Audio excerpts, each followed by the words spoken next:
All right, so we're going to go ahead and get started just for the sake of time. But for those of you who came in, please sign in to this general meeting using the QR code on the screen. We will be having a giveaway towards the end of our announcements, and that's something that we're doing every meeting from now on. And the only people entered in the giveaway are those who sign in through this QR code. So make sure to do so.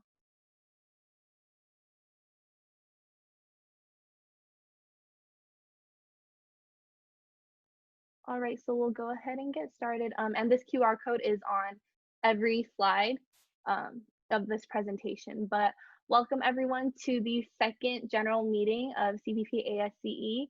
Today we have the National Geospatial-Intelligence Agency speaking with us. Next slide, please. So first on today's agenda is welcoming our 2020-2021 CPP ASCE first year representatives. This year we have 4, so starting off this next section is Alex. Hello everyone, I'm Alex. I'm a third-year transfer. I'm a general option. Some of my interests include just spending time with my family, painting, drawing, singing, dancing, photo shoots, eating, and I love boba. I joined ASCE just to learn more about civil engineering major and just to enhance and grow my social networking skills. Thank you.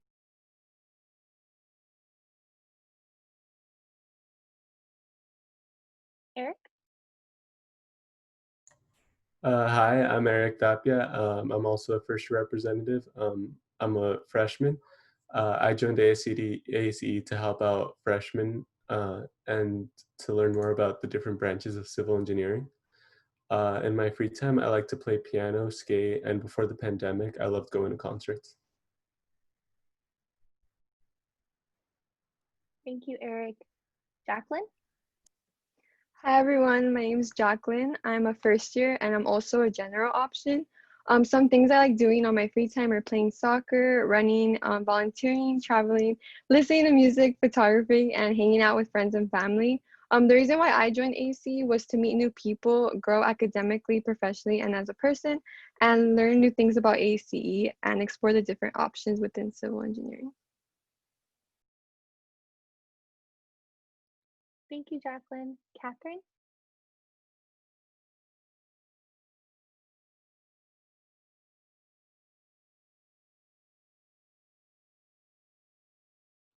Katherine? You're not unmuted, Kath. Oh, sorry. Hi, everyone. My name is Katherine, and I'm also a first-year general option. So some of my interests include swimming, as well as going out with friends and cooking, and I love animals. Some reasons why I joined ASCE were to just gain some more experience in civil engineering, as well as gain some more knowledge on the topic, as well as, meet new people and gain some leadership skills. So thank you. Thank you, Katherine. We're so excited to have all of you 4 on board with us. Next up, Stephen.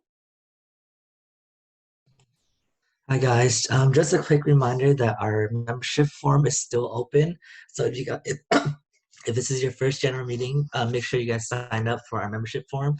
Membership is free this year, so feel free to sign up. And also to stay up to date with us, check your emails weekly for our ASCE newsletter. All the information of our upcoming events are member.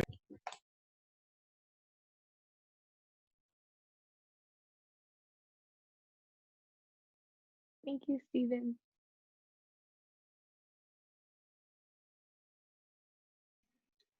Hi everyone. So we are hosting our student mentorship program again this school year. So if you're interested in becoming a mentor or mentee, I highly recommend that you sign up. I've personally had a great experience with it, and I know a lot of other students have as well. It's a great way to make connections with other civil students, get some guidance from a student who's been through what you're going through. So we do have a Google form for signups that you can find in our weekly newsletter through your email, but I will also be adding a link in the chat, so it'll be easier for you to sign up if you're interested. Signups do end tomorrow at midnight, so be sure to fill that out.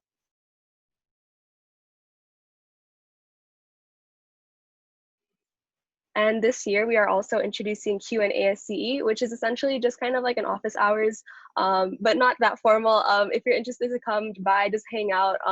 We started them this week. We'll be hosting them on Tuesdays and Thursdays from 2 to 3 p.m. We will be having one this afternoon from 2 to 3 p.m. and the Zoom ID is there. I'll also put it in the chat so you have it for your records. I believe there's also more information about this on our newsletter, and it's just a great way to hang out. You can come by, do homework if you have any questions. An officer will be there to help. Thank you.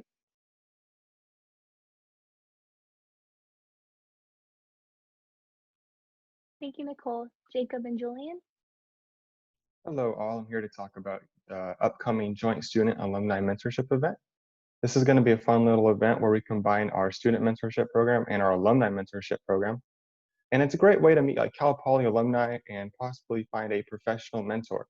So if you have a mentee mentor or you're just a student who wants to meet a person in the professional industry, this is your event.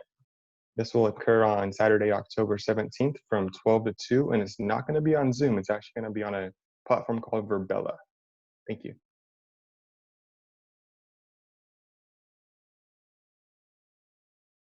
Thank you, Jacob.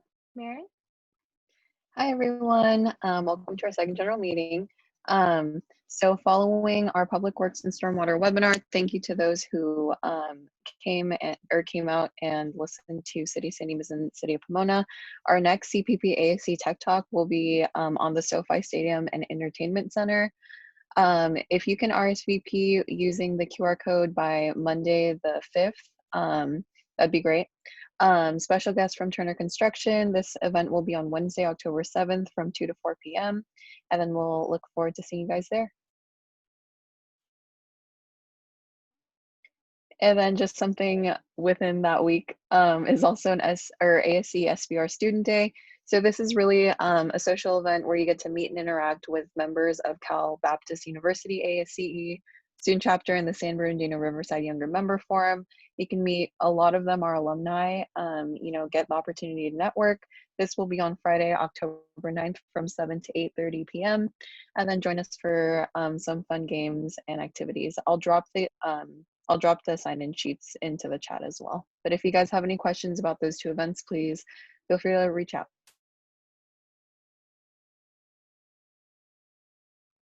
Thank you, Marin. Sam and Ashley? Hi, everyone. So we will be hosting a virtual escape room event in 2 weeks from Friday, on Friday, October 16th. And it's going to be a really, really great time, good opportunity to just have fun with your fellow students. And it will be Friday, October 16th from 7 to 8:30. And you can register at the link that I will drop in the chat below. Thank you. Thank you, Ashley. So ASCE is still hosting their virtual WSCL sessions. So there have already been 3, but if you haven't been able to attend those, there's still 4 more for you to have just opportunities to grow professionally and develop leadership skills. So just see what ASCE has to offer beyond just our student chapter level. And through this, you can still get to know professionals virtually and get involved. The next session is Wednesday, October 14th from 11 a.m. to 12 p.m. and the link has been sent in our weekly newsletters. Hi everyone, your conference chairs are back to talk to you about PSWC. So PSWC stands for the Pacific Southwest Conference. It is a conference that is held every year around spring break where civil students from 18 campuses compete through various events. And this year it's going to be hosted by UCLA. This year, PSWC will also be conducted in a virtual format. We'll be holding a more in-depth meeting about PSWC in the spring, but for now, we just want to gauge interest for the various competitions and events that we participate in. So make sure you look out for our interest forms in your email if you would like to be a team captain or a team member in any of our events. I'll drop the link in the chat for anyone that's interested. Thank you. So the company I'm interning with is offering a volunteering event for those interested in collecting water samples during our storm event. You'll learn how to work in the field with a professional. You'll be teamed up with someone. The office is located in Fullerton, and if you're interested in stormwater industry, I'll drop the interest form in the chat. And there you go. Thank you. Thank you, Alex and Gio. CJ or Antonio? Hello, everybody. My name is Antonio. I'm one of the project managers for the Cal Poly Pomona Conquer Canoe team. And we're just here to invite you guys to join us and join our general meetings. So Conquer Canoe is a student-led organization that works as a team to compete in the national competition as well as regional, which was mentioned a little bit ago, PSWC. We design and build a canoe out of concrete and race it. Although this year we are online, there have been some adjustments. But we are still working on that hands-on experience and trying to build at least a smaller scale canoe for the competition. So if you want to go ahead and get involved, you can go ahead and join us through our general meetings, and Zoom ID is right here. So thank you guys and look forward to meeting all of you. Thank you, Antonio. Josue? Hi, everybody. My name is Josue, the Steel Bridge project manager. Steel Bridge, we design, fabricate, and construct the steel bridge. As Antonio said, this year is going to be virtual. We are still trying to get the hands-on experience, but we don't have enough information right now yet. But you guys can really get started by joining our general meetings. Tonight, we have a big trust talk. Our general meeting is next week on Tuesday during U hour. The Zoom ID is right there. Can you go to the next slide?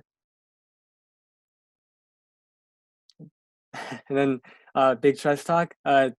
Today's is over discussing design. We'll be going over about what program we use, like how we actually use it to check the loads and like make sure that we meet all the standards that are assigned from AISC. And it's tonight from 6 p.m. to 8 p.m. The Zoom ID is right there. I encourage all of you guys to really get involved and come out. It's going to be very interactive and interesting. Hope to see you guys there. Thank you, Josue. So now we're having our general meeting giveaway. Today's giveaway will be a Starbucks gift card. And again, we'll be choosing 3 winners. So Matthew, if you can go to the little raffle machine generator.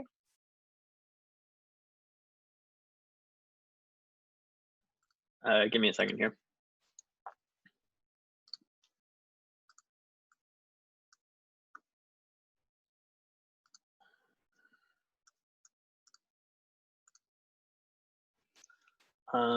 Okay, Steven, do we know how many people we have in the sign-in sheet? Yes, we have 58. 58. Okay.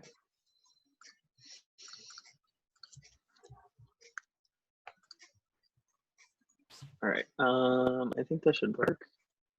9. 9 is Patty Lynn. And then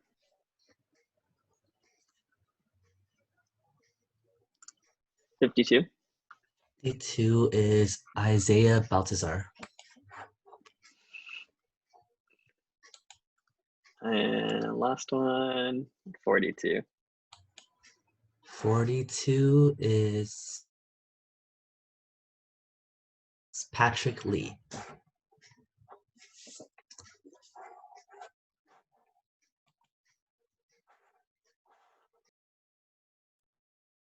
Congrats, everyone. You should be getting your Starbucks gift card in your CPP email no later than the end of today. Next slide, please, Matthew. All right, Marin, you can go ahead and take it away. All right, and then without further ado, I know it's harder to do this in a virtual format, but please help us give a warm welcome to National Geospatial-Intelligence Agency. Hi, I'm hoping, can everybody hear me? All right, yes, I see a lot of perfectly. head nods. Cool. So hi everyone, my name's Elizabeth and I'm a campus recruiter with the National Geospatial-Intelligence Agency. I'm also joined with 2 other NGA reps today. So the first one is Paul. I feel like many of you know him. He's a former Cal Poly alum. And I'm also joined with someone named Maggie. Maggie's an intern conversion who is actually just transitioned to become a full-time campus recruiter as well. So yeah, so we're all actually very new to the agency.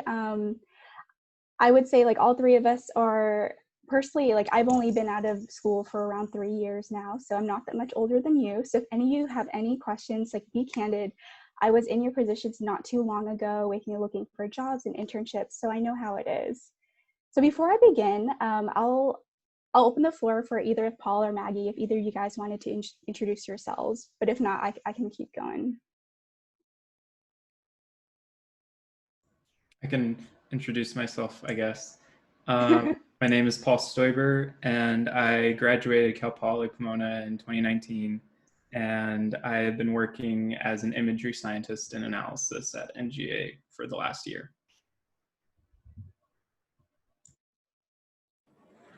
Hi everyone, my name is Maggie. Sorry if there's too much background noise, but like Liz said, I just graduated from UT Austin in May, and this is my first assignment at NGA. So I'm here just learning and seeing what it's like to be a campus recruiter like Liz. So if you have any questions about the process of getting the internship, I have very recent firsthand experience, so just let me know. Yeah, thanks for introducing you guys, Maggie and Paul.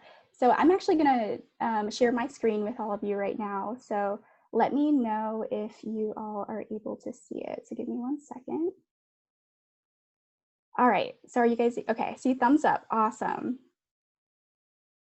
Let me do the big screen. So whenever I do this in person, I always like to ask, has anybody ever heard of NGA before? I know it's kind of hard because it's all virtual, but it's interesting because I don't get that many hands, but then I go on and I ask, has anybody heard of any of the other agencies that are on the screen right here, like CIA, NSA, or FBI? Everybody's hands goes up. And it's kind of funny because I like to always say a lot of reasons why people may not know about us, especially students, is because, we're not part of any mainstream media, like movies or anything like that. But NGA is part of the Big Six within the intelligence community. We are part of the Department of Defense and fall under the federal government. And the way that I like to break it down is by saying that every intelligence agency kind of has its own specialty. So many of you may be familiar with, let's say, the CIA and the NSA, for example. So with the NSA, their main focus is signals intelligence. So kind of think of that as, if you, like people that can hack phones or computer networks. When people think of the CIA, some people may think of human intelligence, maybe like spies or people that work with like foreign operatives. But with NGA, our main focus is geospatial intelligence. So kind of think of that as locational data. If you guys have never heard that term before, geospatial, if you've ever used platforms such as Google Maps or Waze, or even ARC Geographic Information Systems, or GIS, which is actually an unclassified software that a lot of our analysts use on a day-to-day basis. But if any of you guys have ever used any of those platforms or softwares, you've essentially utilized geospatial data. And that's kind of NGA's main focus within the intelligence community and the agencies, is we provide that high-class geospatial intelligence to several people. So we provide it to the policymakers, so those that make the big decisions for a country. We also provide it to military for warfighter supports for their combat missions. And we also help out with a lot of humanitarian efforts as well. And we'll go into an example of that within a bit. And this slide here is going to play a quick video clip, if I can get it to work. There's no sound to it, so I'll kind of talk through it. But I know that sometimes when people think of working for an intelligence agency, they think of how secretive it is and how we can't share a lot of the things that we do. But this is actually a great example of something that NGA has done that we can share. So it's a great example. It's something that I do like to share in my presentations. And another reason why I like to share this is because I feel like it kind of showcases that working for NGA, you don't need to just be a STEM major. We have people that work on these graphics and these designs and whatnot who are liberal arts majors as well. So it's important that, and with NGA, we recruit for all majors across the board. And within this particular example, there's a dam in Iraq called the Mosul Dam, and there are some talks about some entities that were going to blow it up. And NGA was tasked with creating kind of a what-if scenario, predictive analysis example, showcasing what would happen if the dam did blow up. So this is something that our team came up with. We actually had someone who had previously worked at Pixar and DreamWorks come on and work on this project with us. And they're actually now a full-time employee at NGA. And before I had mentioned that NGA not only helps support a lot of national security concerns, but we also help out with a lot of humanitarian efforts as well. And some examples of this is whenever there's really like natural disasters happening in the world, or hurricanes, or even just large events. So for example, the president's inauguration or the Olympics, we have people mapping out where nearest entry and exit routes are, where certain buildings are, and to kind of provide that situational awareness before people even come onto the site. And NGA does have a public website that you can access a lot of our products as well. So I'm going to give an example of something that our public relations team has posted. So this is another example of a product that NGA has done. So you can access this website at nj.mil, and this example just showcases how NGA has helped support Hurricane Dorian, providing a portal for imagery in a lot of our data products. So as I'm scrolling down, I believe there's 3 different products that NGA created for this. So the first one, you can see that this showcases an airfield in post-Dorian, so after the hurricane had already hit. And you can see how using imagery, we were able to pinpoint, where like certain buildings were destroyed, or the water that's running around certain runways.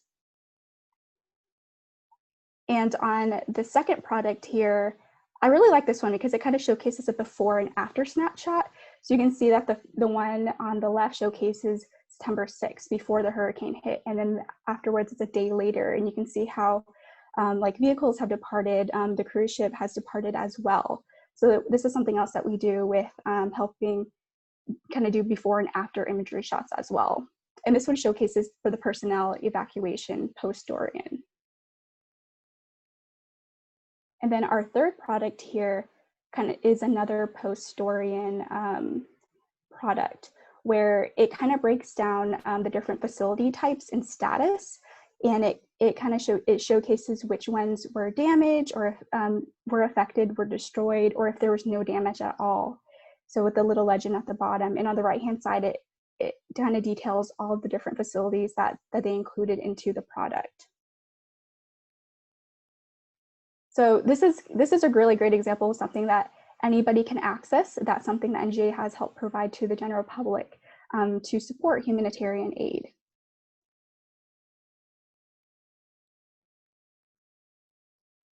So going back to the PowerPoint and switching gears a little bit. So I kind of talked about NGA, kind of our mission, and provided some examples of what we do. Now I'm going to get into talking about our workforce a little bit. So NGA is comprised of a workforce of around 14,500. We are split between civilian contractors and military folks. So I know sometimes a lot of people ask me, what's the difference between a contractor and someone who's a civilian? So essentially, if you've ever heard of any other defense contracting companies, maybe like Northrop Grumman or Lockheed Martin or Deloitte, we essentially have employees that we contract out from those companies, and they could be working on the same project that you are, but yeah, so they also make up a decent amount of the workforce. And as you can see, we do have a decent amount of military folk as well. So since we are defense, we are part of the Department of Defense, we work with a lot of military folk. And actually our current director is an admiral with the Navy, so we do actually have a current military commander. And on the right-hand side, you're going to see all of NGA's different career services. So kind of think of these as departments within any company. NGA has 12 of them, and we're broken out between core mission and mission support. And to kind of provide some perspective on where I'm placed, so as someone who is a campus recruiter, I fall under human capital, under mission support. And Paul, I'll let you kind of talk about, where you fall under. Sure, I fall under the analysis core mission for career services. I just am also kind of a support role, but more for analysts. If the analyst requires help on a certain project, I'm there to help them with any intelligence questions they need help answering. with my skill set. Yeah, and then when you onboard with NGA, everybody is placed within one of these career services. And the great thing about NGA is that there's a lot of internal mobility to move around within each of them. So as you know, as you're reading through this, you may realize, you know what, analysis sounds really interesting, but also data and visualization. And the great thing about NGA is that you can move around. So for example, I actually started out in analysis and I have transitioned to human capital, and those are completely different roles, but I was still able to do that without even leaving the agency. And once you get to the higher levels, especially the seniors within the intelligence community, you realize that they have a really broad experience in a lot of different career services or departments, and even different agencies as well. So that is something that we do endorse and encourage, is having experience in a lot of different areas. I'm going to touch upon our eligibility requirements and locations. So to apply with NGA, you have to be at least 18 years of age or older. You have to be a US citizen at the time of application, and you also need to be able to obtain and maintain a top secret clearance. So if any of you guys aren't familiar with what a clearance is, kind of think of it as something that gives you access to certain information. So with NGA, you need something, you needed the top secret clearance, and there's different levels of them. There's confidential, secret, and top secret. And to be able to obtain a clearance, you have to be able to pass a counterintelligence polygraph. So those that aren't familiar with what a polygraph is, kind of think of it as a lie detector test. I mean, I feel like they've gotten really popular in like mainstream media. I feel like BuzzFeed has a couple examples of like people doing a polygraph and whatnot. But with NGA, you have to take a counterintelligence polygraph. So a lot of this questions will be centered towards any like foreign traveling you've done or any foreign contacts you have. But if, let's say, if you've ever spoken with a CIA or NSA recruiter, they require a different type of polygraph. So they require something called a full scope polygraph. And essentially a full scope encompasses what a counterintelligence one is, but there's just more questions that are geared more towards your personal life within that polygraph. And lastly, you have to be able to pass a routine drug test all throughout your career. And I know sometimes when I speak to students that live or go to school in states where marijuana is legal. So unfortunately, even though it is legal under state regulations, it's not under federal. So because of that, marijuana is counted against you on the drug test. However, as long as you are 1 year clean at the time of your application, you are still eligible to apply with NGA. So just something to keep in mind. And as far as where we're located, so NGA is headquartered in Springfield, Virginia, which is right off the DC Beltway. This is actually where Paul, Maggie, and myself are. So we're all located at the Springfield location. And we also have locations in St. Louis and Arnold, Missouri. So that's kind of like our sister locations. And the other great thing about NGA is if you love traveling, when you onboard full-time, you actually have the opportunity to work all around the world.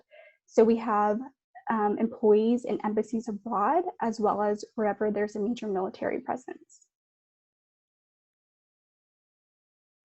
And I know that there's a lot of kind of benefits of working for NGA. So I'm going to highlight maybe Paul, Maggie, or myself, or if you guys are all still online, you guys can still, we can each pinpoint maybe one that's our favorite and kind of speak towards it. But one of my most favorite benefits of working for NGA is our great work-life balance. I feel like mainstream media kind of depicts government workers as always tired or working a lot of overtime. But with NGA, we have something called the Advantage Fitness Program, where NGA lends us 3 hours of paid time to work out every single week. So it's great because a typical employee works around 40 hours every week, but essentially you're only working 37 with Advantage Fitness Program. And we have a free gym as well as free workout classes at our major locations. And let's say, if going to the gym isn't your thing, you can even utilize just walking around the building towards your Advantage Fitness Program hours. And another one of my favorites is that we have compressed work schedules. So you can kind of choose your schedule. A lot of people, as long as you work 80 hours within a pay period, which is 2 weeks, you're able to flex your schedule as you wish. A lot of people do 8 hours every day. Some do 9 hours every day, get a day off every other week, or some work 10-hour days and get a day off every single week. So I personally do the 10-hour days. And yeah, the days are long, but just having that extra day in my weekend is great. And I combine it with my weekend. So I always have a 3-day weekend.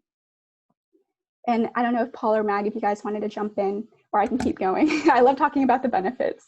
Yeah, I was really excited about the educational development opportunities that you had on this slide. There's many different programs that NGA offers for funding future degrees. One of them is Vector, and that allows you to attend school full-time, or you can work part-time while you're going to school, and they help pay the tuition costs for your grad school or continuing studies. And you just have to work for them a certain amount of time after you graduate. And I think that's a great opportunity. You're getting your work after you graduate and you're getting school paid for. So I think that's pretty good. Yeah, and another great benefit is we have something called the Joint Duty Rotation Program. So let's say you're interested in maybe filling out another agency, so maybe like NSA or the CIA. So with the Joint Duty Rotation Program, you can apply for a rotation at another intelligence agency. And the whole point of that is to build a collaborative environment within the intelligence community. So if you apply for it and get in, you'd spend a couple years at the other agency. And when the end of your term, you'd have to come back to NGA, but you'd bring back that professional network you've made there, the different platforms or different skills that you've gained from there, and bring it back to your home agency. And it's actually so important to increase that collaborative environment within the intelligence agencies that once you reach the senior levels, you're actually required to do at least 2 joint duty rotations. Some people seem interested in foreign language pay too. Okay, awesome. So with foreign language pay, you would take something called the Defense Language Proficiency Test, also known as the DLPT. And this is actually the same test that our military linguists take to become certified in their work role. And once you take it, you get a score. And depending on that score, you can get supplemental pay on top of your normal pay. So for those that are fluent in another language or actually paid attention in school, I know that I didn't in like a foreign language class, you can essentially get extra pay. And during that time frame, once you test for it, you may be called in to help with translation needs. And this is something that you'd have to test for every couple of years. Thanks for adding that, Paul. I am not pulling up the chat because I don't want it to crowd up the screen, but if there's any other questions, yeah, you can just let me know. If everybody is really interested in a certain benefit, I can expand on it. Sure thing. And so lastly, I'll speak towards our geographic and cultural diversity. NGA has something called special emphasis programs, also known as SEP councils. And these councils can range from the Asian Pacific American Council, a Hispanic Council, we have a Black Advisory one, we have a Federal Women's, LGBTQ. It really does range. And the whole point of these councils are to promote diversity within NGA. So at different times during the year, they hold different events. And I kind of like to think of it, you're going to school and there's a lot of different organizations and clubs you can join. And so it's definitely something that you can join even when you're on board full time. And even as an intern as well, that's something you can participate in the SEP council meetings.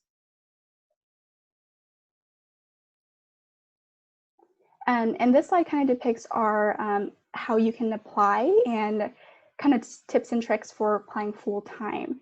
So the link that you see across the screen, that is our job portal. So it's intelligencecareers.gov/NGA. And here you can find internship, part-time, full-time opportunities.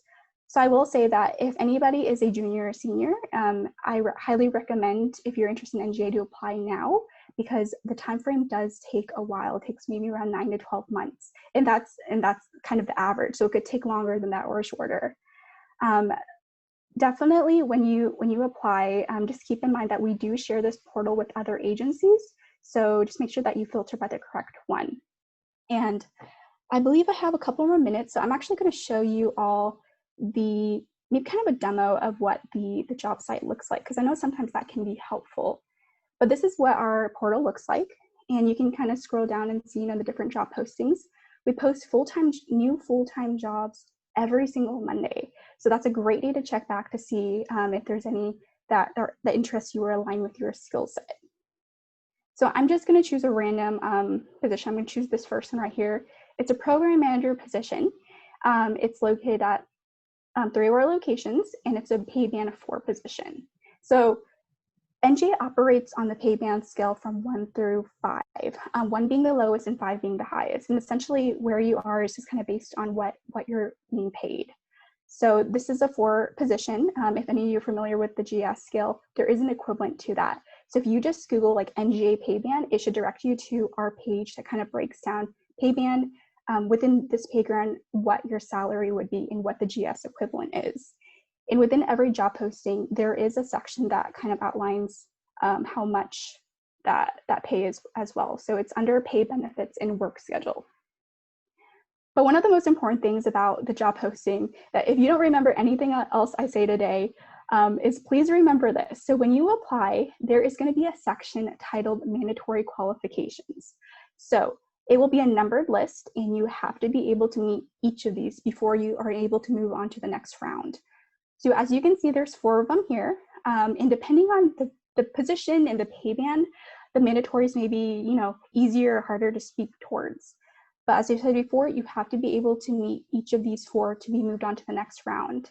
I suggest like intertwining the wording and giving examples and writing towards the impact behind you meeting these mandatories. So with NGA, we don't want to know just what you did, but also the importance and the impact behind it. And I know a lot of students, you may not have had your first job or internship yet, but that's okay. Mention your class projects, any personal projects you do on the side. I knew someone back in college who he was working with NASA as a part of a class project. And he was like, well, that's not a job or internship. Like, I don't really think I should put that on my resume. It's like, no, put that down because it's still experience. Experience is experience, regardless of whether it's with an actual job or with a class project or even like projects that you do on the side. And I can also show you all what it looks like when you actually are applying. So there's different modules that you need to fill out. The first 4 probably take 10 to 15 minutes. It's just your demographics questions and preferences. But this last section right here, which is your experience section, this is where you'll probably spend the most of your time. Please keep in mind that with NGA, you cannot attach a cover letter or a resume. You can't attach actually, I think, anything, maybe your transcript, but you would essentially build your application onto this portal. So there's a section for cover letter. So you just, copy and paste your cover letter here. The work experience section, I'm just going to give an example. So let's say, you did internship. So there's just different fields you have to fill out with like your position, the employer, when you started. And in this little box right here is where you would typically put, the bullets that you have under each of your job experiences. But the difference between that and I believe a traditional resume is with NGA, you have 3,000 characters. So feel free to use as much as you want. I think the more detailed you are, the better. Traditional resumes are maybe 1 or 2 pages of bullets, but with NGA, since there's a larger character limit, I highly encourage you to be detailed in your responses. And the other sections, I believe they're kind of self-explanatory with like licenses or certifications. There's a volunteer work section, extracurricular, and languages, and any tests or exams you've taken. So I know it's 3:40, and I'm gonna pause here and answer any questions anybody has. I just wanna make sure am I on time? Yeah, you're okay, perfect. Awesome. Thank you so much. So feel free to ask any questions. Feel free to unmute yourselves. If you're shy, it's okay. You can always just put your question in the chat box and we'll monitor that. But we have about like 8 minutes for questions, just because I know a lot of you have class at 1 p.m. But if Elizabeth, Maggie, and Paul are available after 1, and those of you who don't have classes at 1 still have questions, feel free to stay around and ask them. But for those who have questions now, feel free to unmute yourselves. A quick question in general. If we already hold a clearance, does that give us a better shot at that, or not necessarily? Or how do we go about notifying them of that? So you would go through the application process the same way as if someone who didn't have a clearance. The only thing is, let's say you get selected for the job, your package would be adjudicated maybe sooner if you do have an active clearance. Okay, thank you. Mm-hmm.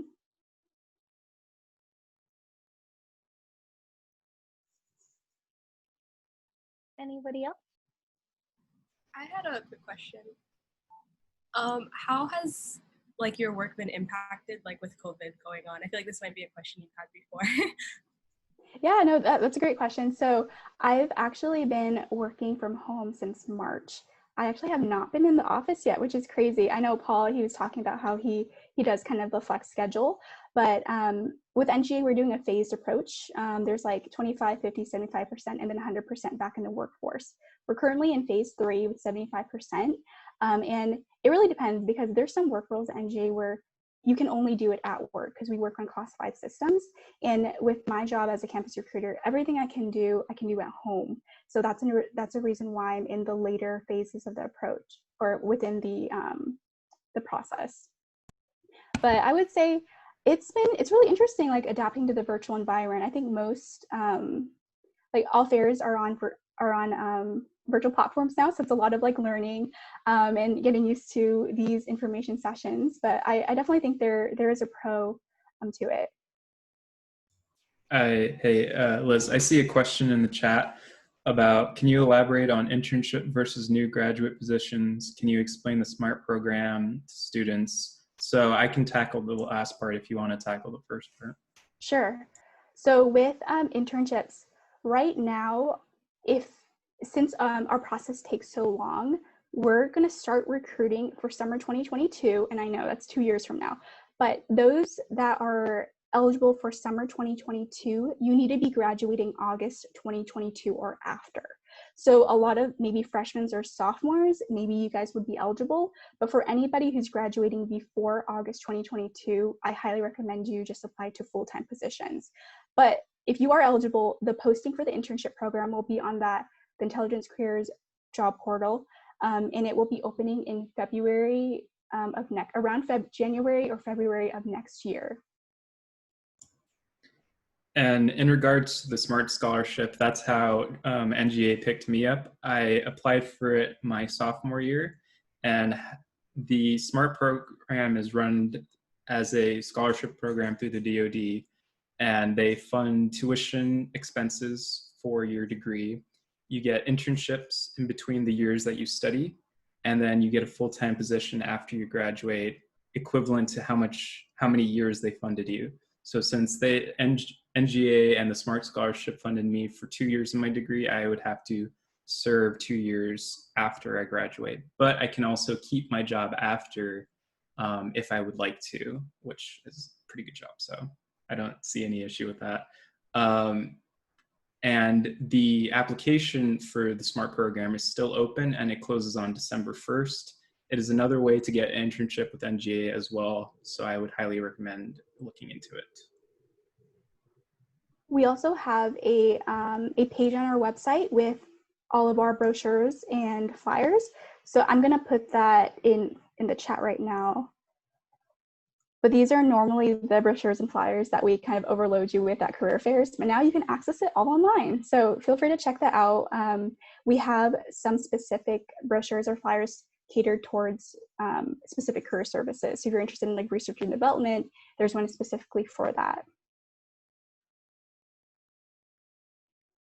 I know someone did mention like what's a disadvantage of working for NGA. I think one of the hardest things is I think when you apply and how long the process is. I would say that's like a really I would say one of the big disadvantages is it is very competitive because it is a government position, and sometimes you may apply today and you don't hear back until a year and a half later just for an interview. So you're not even sure whether you get accepted. But I highly do encourage you all to apply, but also with the tips that I provide today, right towards the impact, towards what you've done in making sure you can meet those mandatory qualifications. Because that's the first thing we look at is, let's say if Sarah meets 3 out of the 4, but she doesn't meet that last one, you're not moved on to the next round. So just make sure that you can meet each of those. And the pay band 2 and 3s are more geared more towards those coming right out of school. I know sometimes we don't have a lot of those, but we do every once in a while. So I just recommend checking back on Mondays when we do post new jobs. I would also add to that, just saying that give examples of classes that you take. And part of what I wrote in my application was examples of surveying classes that I took and how it could relate to the positions that I saw that NGA had. Like I learned about surveying techniques that I use even in my position today and in my daily workflow. So do write about the classes you've taken. So we do have one additional question in the chat box, and I believe this will be our last question for now. And again, for those of you who are available after the meeting, feel free to stay and ask more. But Matthew said, Paul, can you speak to how any coursework from CPP prepared you for what you do at NGA? Sure, I took Dr. Moore's photogrammetry class, and that was very helpful to my current work role as a photogrammetrist. And I always know that our director's saying that we need more photogrammetrists. So that might be a work role that needs to be filled coming up in the next few years. Photogrammetry was a great class, and all the surveying classes, anything having to do with the geospatial program for the civil engineering degree, I thought would have been very helpful to take. There's ArcGIS classes, I think, that CPP offered that I wish I would have taken that could have helped me now.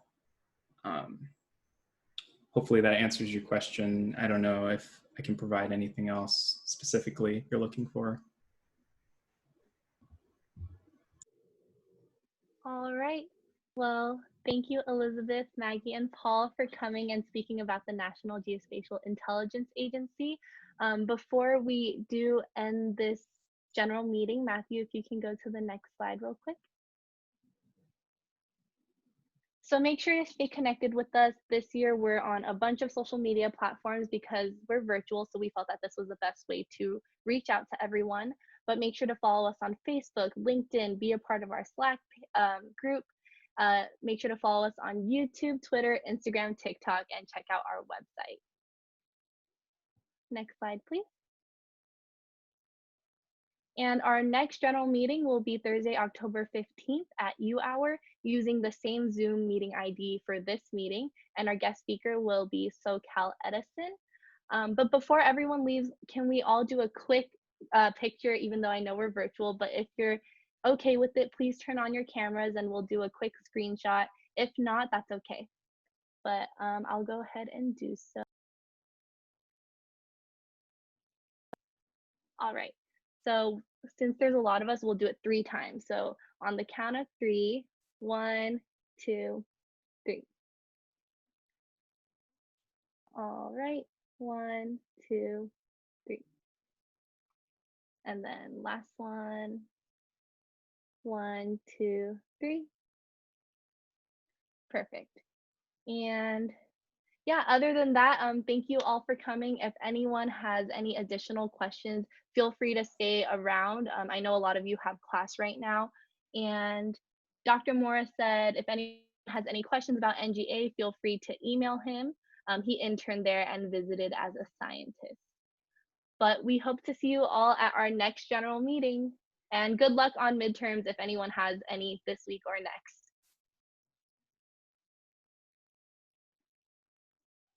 Thank you so much, NGA, and feel free to stay around. Yeah, thank you so much for having us. I'll definitely stick around if anybody has any further questions.